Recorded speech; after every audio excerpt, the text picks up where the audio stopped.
This is the All-Star Networking Show with your host, Kathy Paper. Thank you so much for joining me on the All-Star Networking Show. Today is Kim Witczak. Thank you so much, Kim, for being here.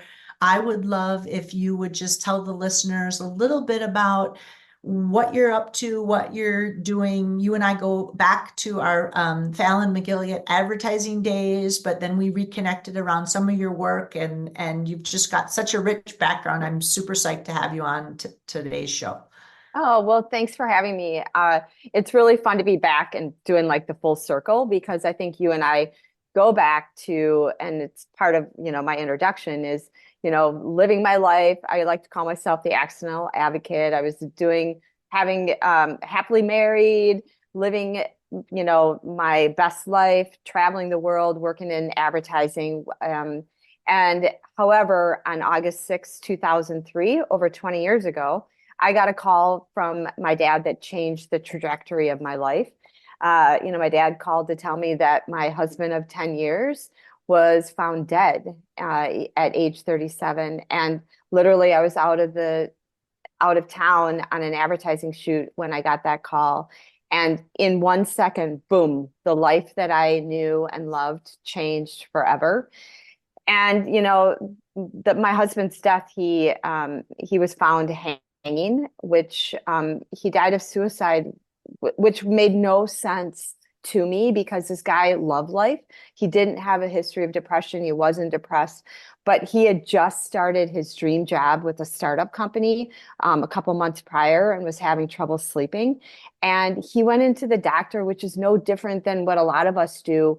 Wood was an athlete. They fixed him. They stitched him up, a broken bone, etc. And he went to see his doctor, and the doctor gave him a sample pack of a drug, Zoloft, and said it would take the edge off and help him sleep. And 5 weeks later, Woody was dead. The first 3 weeks, Woody was on the drug. I was out of the country. And when I came back, I found something that I'll always, and probably for the rest of my life, never forget, which is Woody walked in our back door completely drenched in his sweat, threw his shirt and fell to the floor and put his hands around his head like a vice. Kim, you got to help me. My head's outside my body looking in. And at that moment, we calmed him down. He called the doctors, and the doctor said, you got to give it 4 to 6 weeks to kick in. And Woody lasted another week. So in that time since Woody's death, which made no sense, the coroner had asked that night that Woody was found, was Woody on any medication? The only thing Woody was taking was Zoloft. And she said she had to take it with her. It might have something to do with his death. And also the night that Woody was found, the front page of our newspaper, the Minneapolis Star Tribune, had an article that said the UK finds link between antidepressants and suicide in teens. So literally the day that Woody was found, both of those things happened. And intuitively, in every part of my body, I knew something didn't make sense. Like, why would a guy who loved life take his own life? And so fast forward, that became my mission, to go and get black box suicide warnings. So I started heading out to DC with my brother-in-law. And really, because if we could make get the information that we didn't have, because I didn't know that the FDA held hearings in 1991, did nothing. And it wasn't until 2004 when warnings got put on. But meanwhile, that was 13 years of time in between the FDA's first looking at this issue and to the time that they put a warning on. And now we have it approved for kids and for new drugs on the market. So really that became a God-given mission for me. And that's really at the point where I wanted to, we got the warnings on and I thought my job was done, but I really realized it's bigger than that. It's a systemic problem. And I'm still, and I think my background, and I find it's interesting because all of my background in advertising has also influenced this work that I do today, my drug safety work. And I think that's when you and I came into working on your coaching side of the business, is how can I actually, what can I do with all of this? And so anyways, it's fun to come back and talk full circle with you. Well, it's great to have you back. And I mean, one, I have to just pause for a minute and just, say like, I'm so sorry, because when you tell the sequence of events, and I remember when we first reconnected, there were so many words that you used that I didn't understand as it relates to the medical journey. And, a couple of those things with your work is, black box and kind of the FDA warnings and being a consumer advocate. As you said, you're an accidental advocate, but maybe just how did you get there from being with your brother-in-law, getting that phone call? I still have to like slow it down and hit rewind, because you share so many things that I think people didn't realize didn't exist in 2003. Yeah, it's very interesting. So first of all, I've been telling this story now for 20 years. It's part of my work, and it's part of my fabric of my life. But, that idea of a black box warning, I knew nothing about what a black box warning was in 2003 at the time of Woody's death. A black box warning is the most serious of all FDA warnings. And it's on the inside of like the paperwork that we get with our prescriptions. And oftentimes, if you're like me, we just toss them out. But it's literally in a black box at the top of the paperwork. And it also influences the way a drug can be advertised. We are one of the only 2 countries in the world that allows drug ads, period. And so I think the fact that another, tie to, my professional background is that was a big eye-opening, awareness too, that I didn't realize that other countries really don't allow drug ads in their country, and yet they're so prevalent in ours. So at the time of Woody's death, I didn't know about black box warning and what that was. And so that became, and on top of it, it didn't exist back on those, on antidepressants at that time. So that really became our mission, is to get those warnings and push the FDA to get those warnings. And so to do that, we worked a lot with our members of Congress. So I had to learn how to be able to go in and work in a space that I had never worked in before. However, I think, we can all go back and lean on experiences that we have. And mine was advertising. As a producer or as an account person that I was before, you're kind of in the middle. So you have to bring people together. And, as a producer, you're not the one that's making the commercial. You have to, bring everybody together. And so I feel like that concept is how we were also able to do a lot of the work out in DC. I didn't know how it worked, but, we know the right questions to ask, and also knowing that it takes a bunch of us to make something happen. And so it like getting the black box warnings, we had to work with Congress, the FDA. I had a lawsuit where we were able to get documents out from under seal that actually showed that the FDA and Pfizer and the drug companies knew about the risk of suicide with antidepressants well before the drugs were even on the market. And so we were able to use those documents, and then the power of the media. So I think all of that together helped to, put pressure on to ultimately get those black box suicide warnings. Well, and Kim, I want to just emphasize or talk more about, I think one of the things you do so naturally, and you said it is it's your mission with your work, but you do it so naturally, of how do you get in the middle or know what questions to ask?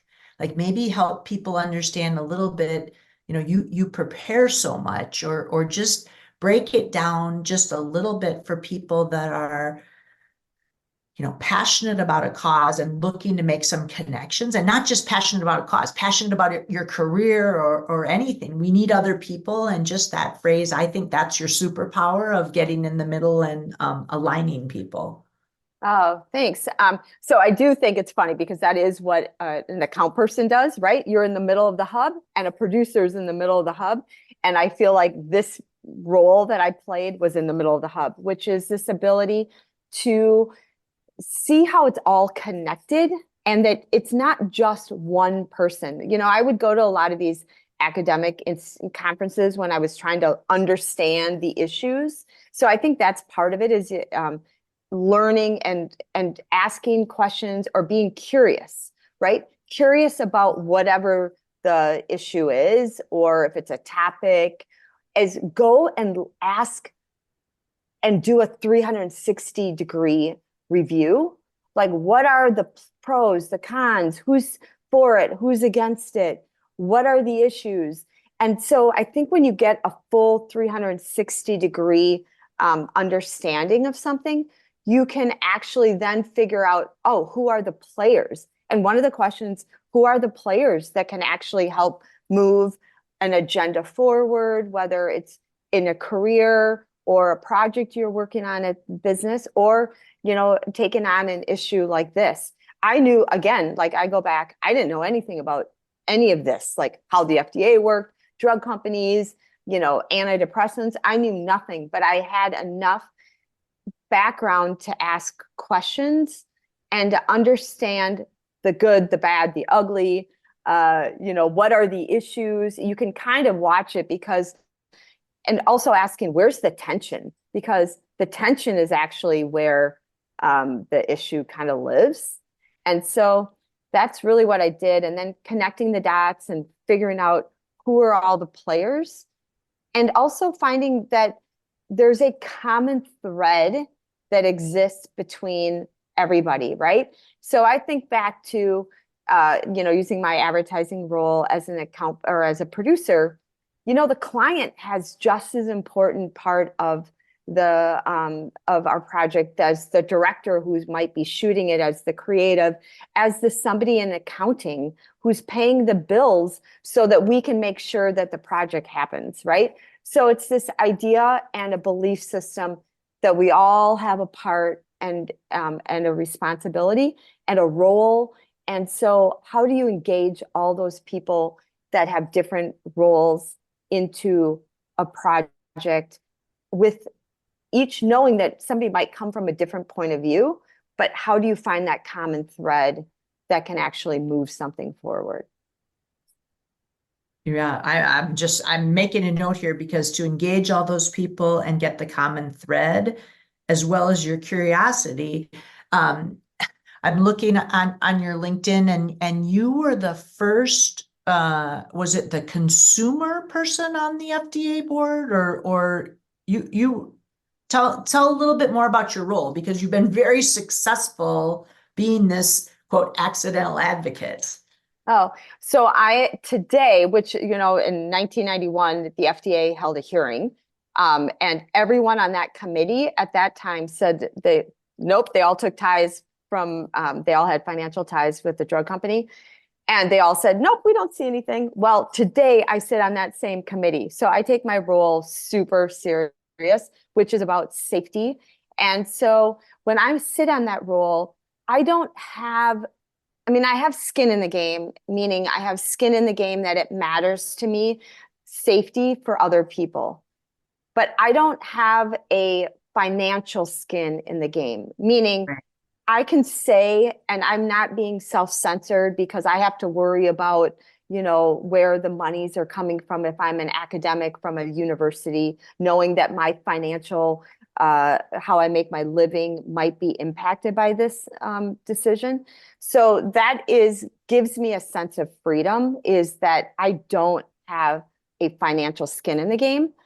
I only have a heart skin in the game, meaning for other people. And so what I've been able to do is, as a consumer rep, I'm supposed to represent the public. And I also don't come from an academic or a medical background. So I get to use all the tools from my experience that brought me into that role. So, I go back to my tools being from my advertising, marketing background. When we took on new clients and new business, we approached new businesses. with this sense of curiosity, right? And then I had the personal, experience with my husband. Then I had the legal aspect where I had a lawsuit, and I know the power of what is in lawsuits, and a lot of it comes from the marketing. And so when I go and sit on this committee, my job is to not only look at the data. So this is the committee that new drugs come before, like if there's a controversy, or maybe, the FDA wants, we're an outside group of experts that review data that are being submitted from the companies.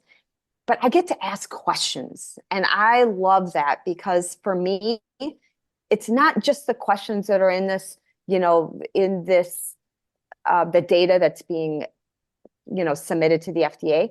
I get to go look at, what does the company all about? What does the CEO, Wall Street analyst calls? What information can I learn from those calls to help me understand what their business is? Because the FDA is just a stepping stone in getting a product onto the market. But the real market is, the real business opportunity is when the marketing and advertising starts, right?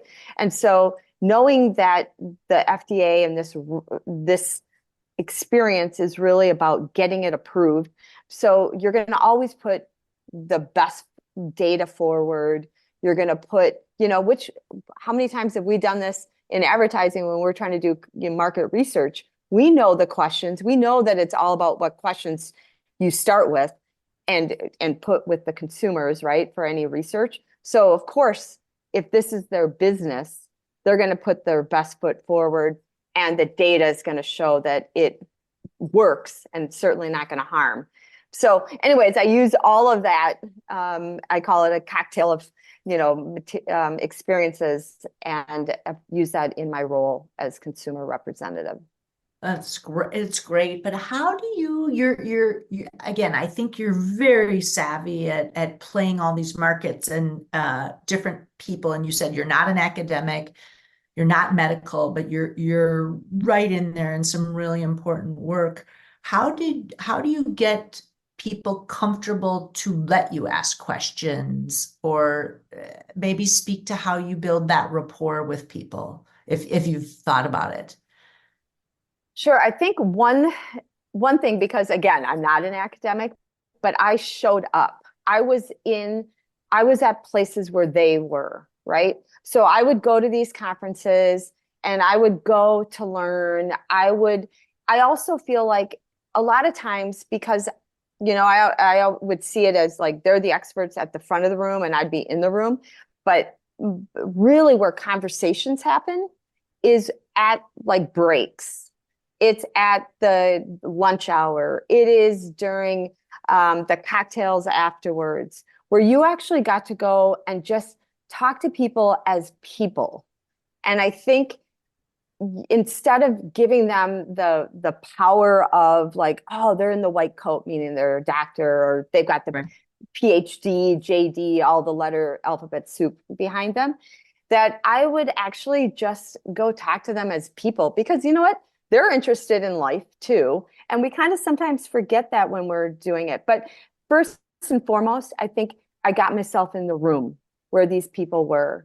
And that was about showing up and putting yourself in an uncomfortable place, but knowing that you were going to learn things, and then you get to meet people, and eventually, who knows, you might be friendly with them, or have somebody that you appear that you can ask questions when you don't understand, or maybe engage them in a project that you want to handle yourself.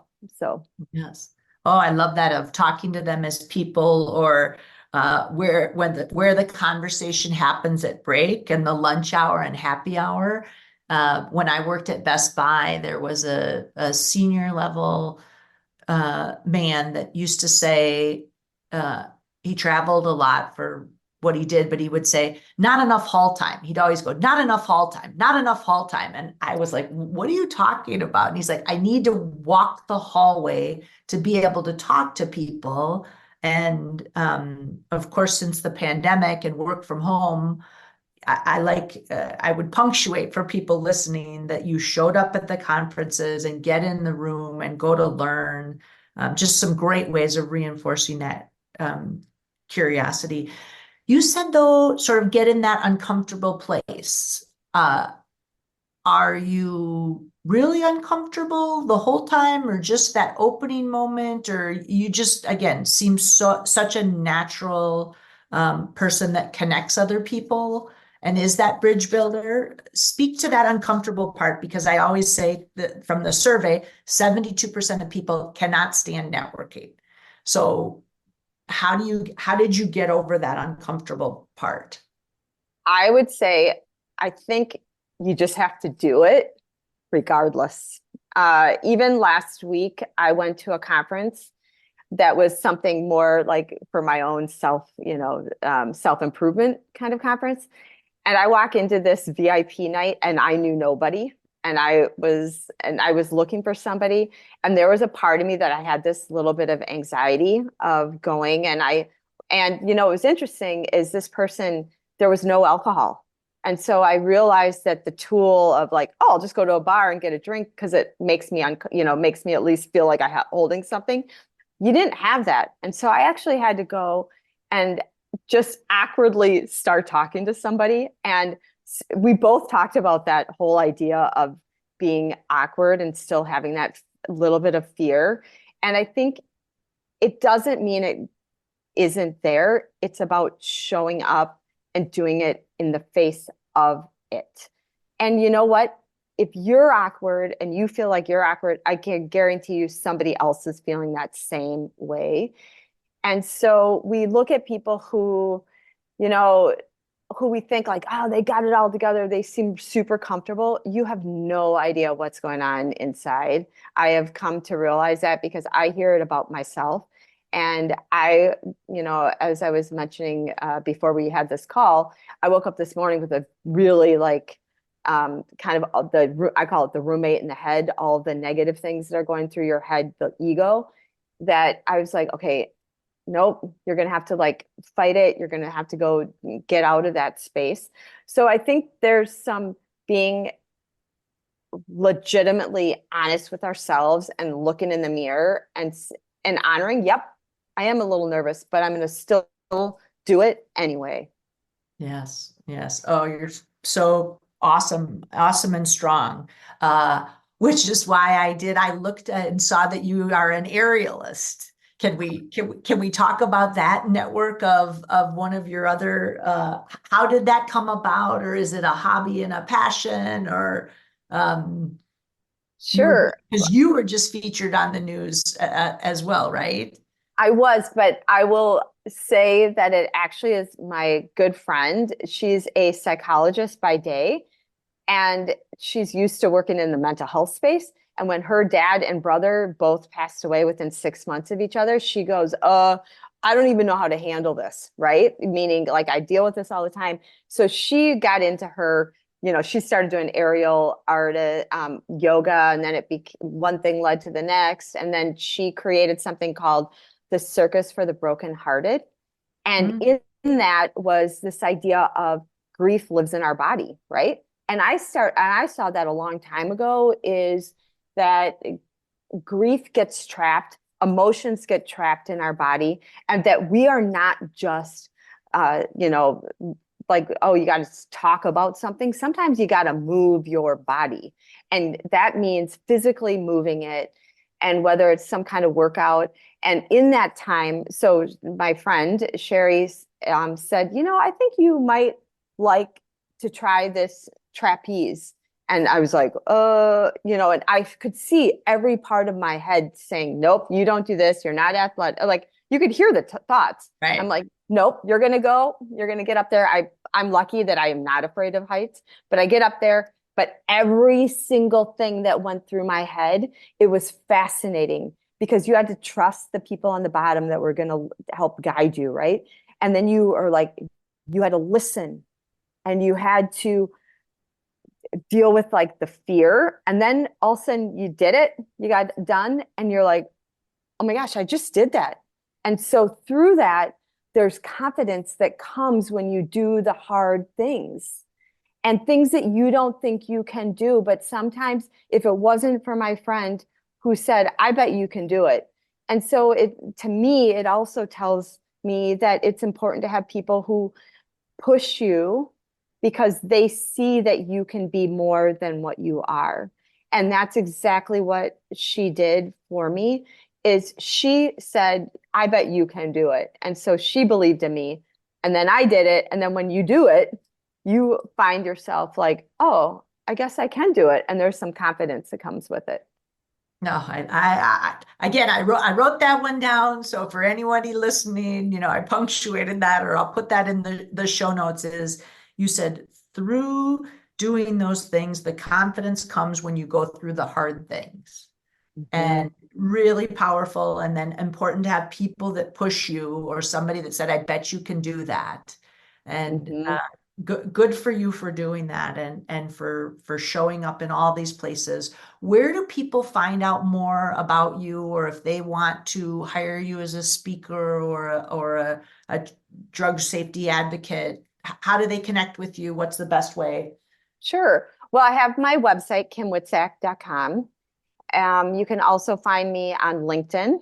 I'm on LinkedIn. I am on Twitter, or X now. And then I also have a Substack that is called the Acceptable Collateral Damage, but it's really Unacceptable Collateral Damage. Right. So those are ways that you can get in touch with me. And I'd love to come talk with, groups that are working on issues, but also just, I'm here if somebody just has a question about any medications they're taking, or even just any issue that they're dealing with. I'd love to be a part of answering any questions. Oh, that's great. It's just so great. So again, this is the hard part of the show. We got to wrap up. So if there's one last thing you want to, punctuate for the listeners, you've just been so fabulous. We'll look for you on Kim Witczak, and then LinkedIn. I'll find you on Substack. I'll put that in the show notes as well. Just anything else you want to share with people? I have learned the biggest sense of confidence that I have gotten is by showing up. And I think magic happens when you show up in no matter what it is, whether it's, your job, something you believe in, or even your physical exercise life. Is magic happens when you show up. And so I've seen it firsthand. Oh, excellent. Well, Kim, thank you so much for being here. It was awesome to reconnect. And I love that magic happens when you show up, and grief does live in our body, and we'll just keep moving because life is filled with highs and lows. And thank you for your work and for being here today. Thanks so much for having me. Thanks for listening to the All-Star Networking Show with Kathy Paper. If you're interested in being a guest, please contact Kathy at www.rockpaperstar.com.